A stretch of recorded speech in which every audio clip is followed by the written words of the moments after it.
G'day, friends. G'day. Um, Today I'm going to talk about what we need to do once again. Now, tyranny is upon us in an obvious way now. It has been upon us for a very long time, but now they're turning the screws a little. So even the average Joe Blow out there can see it. And a lot of people are waking up.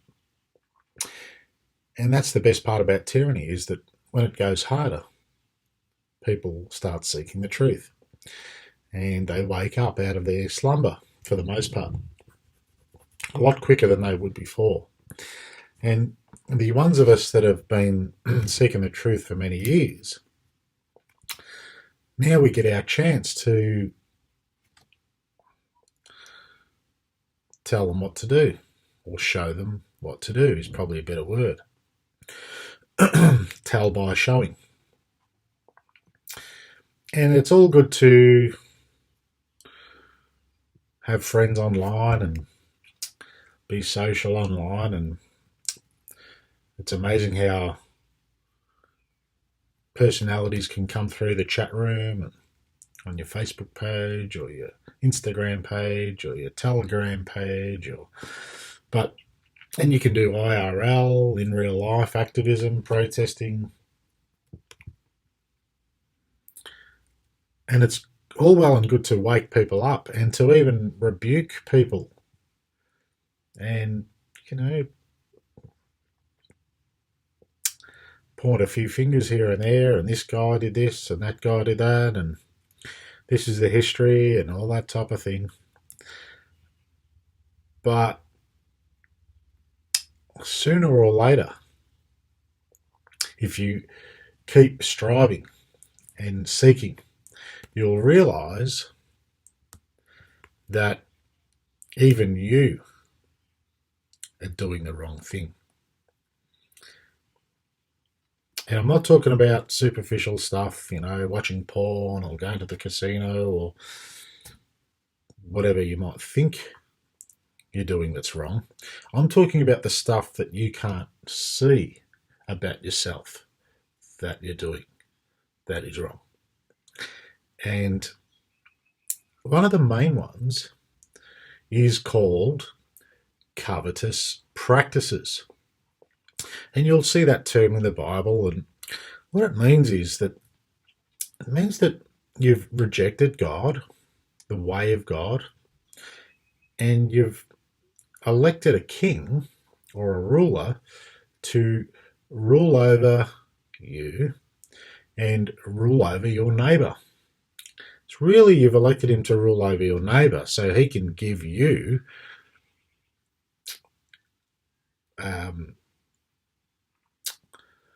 a contribution to supply welfare to you.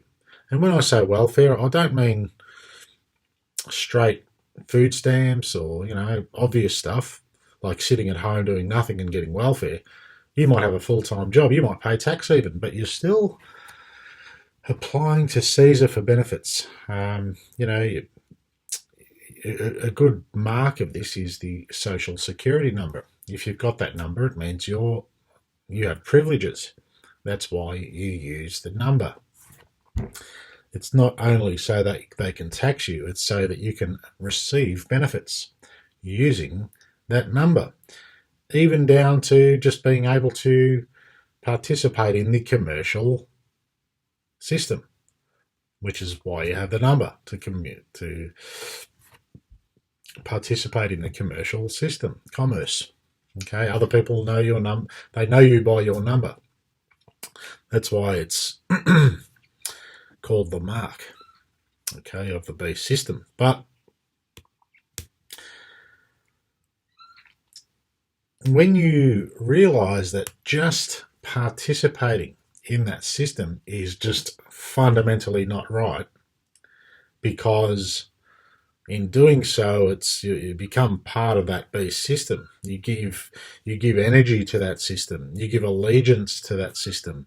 You give fealty to that system, and it's fundamentally wrong. So that makes you wrong too. And some people say, "Yeah, but Mark, it wasn't my fault.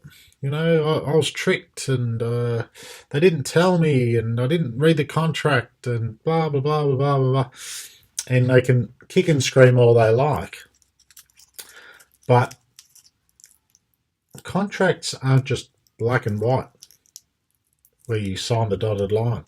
That is obviously a contract too, but just by acquiescing and receiving a benefit from an agreement is a consummation of a contract. And when we receive these benefits, and when our fathers and forefathers and grandfathers and great great grandfathers receive these benefits too, there was an agreement. There was a union formed, and a lot of us are the product of that union.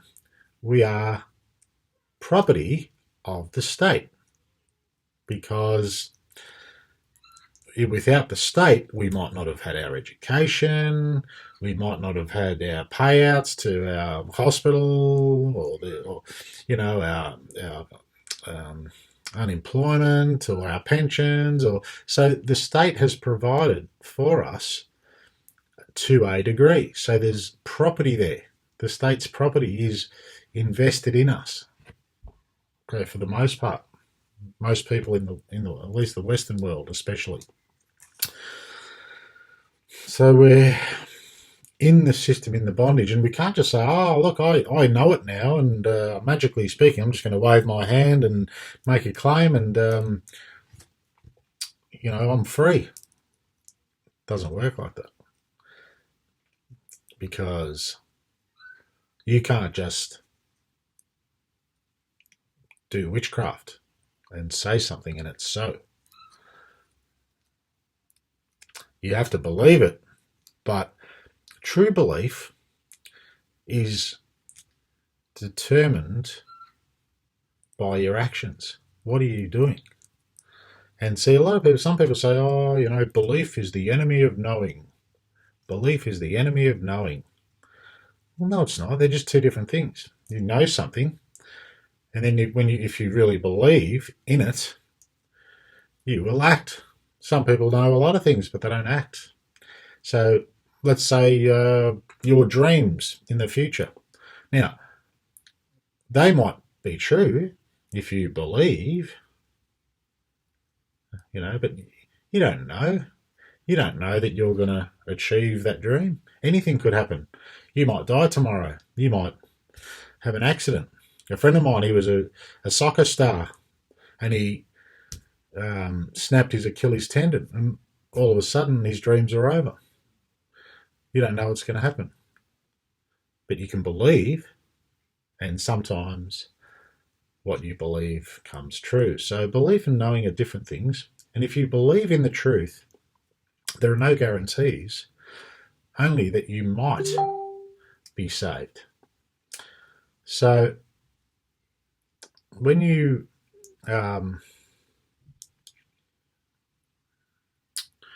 where was I going with that? Yeah, right. So you can't just know the situation you're in and know the law and everything. That's just first base. That's first base.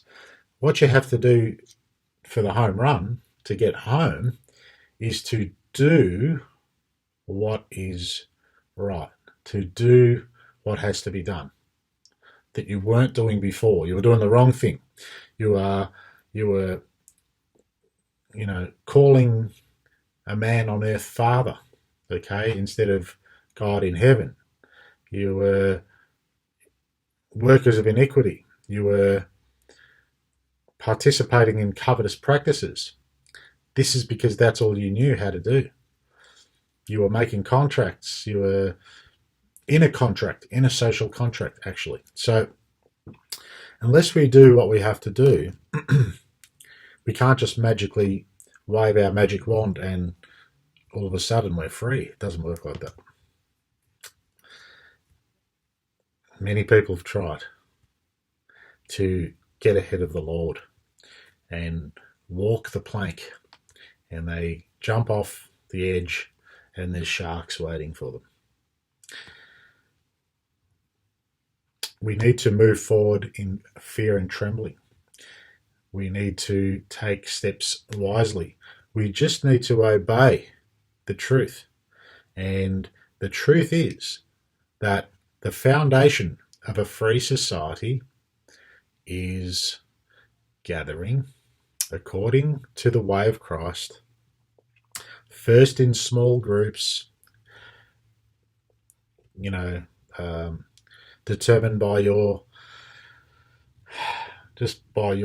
being on the same page with others, and then after that just coagulating into geographical areas that you're closer to some of the people, and then you're together, and then one of the people is going to be the responsible one and volunteer to network with other ministers who want to volunteer, and they become the called out, the church, and then they network together, and then there's a group over here and there's a group over there, and the people that congregate come in the spirit of Christ. That is, they don't come to get, they don't come so they can be free, they come to give so that others might be free, and they have the hope that they will be free too. And it's more blessed to give than to receive. So they come to give.